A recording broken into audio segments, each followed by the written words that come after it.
So enter the slipper. So I bought these from Cheaney, Joseph Cheaney, and this is the Albert slipper. And as I read the description online, it's made by Bowmore and Elliott, and it is sage, linen, and suede. And so very much looking forward to this. This is my first really good slipper.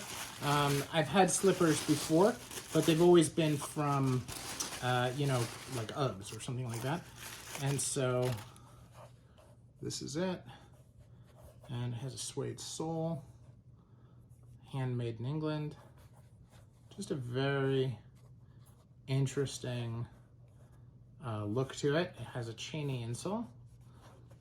Relatively padded on the back part of the foot, pretty much unpadded in the front, which is very interesting.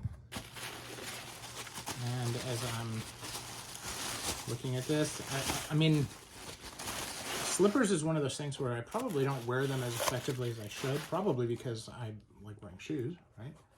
But something that is new that I've been trying to get better at, especially, you know, walking around the house. So I am going to give these a try and see how they feel. It's funny, they look a little bit small, but they're slippers, so they're supposed to be.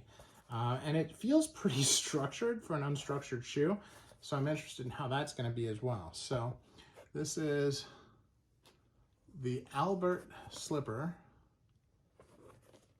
by Cheaney.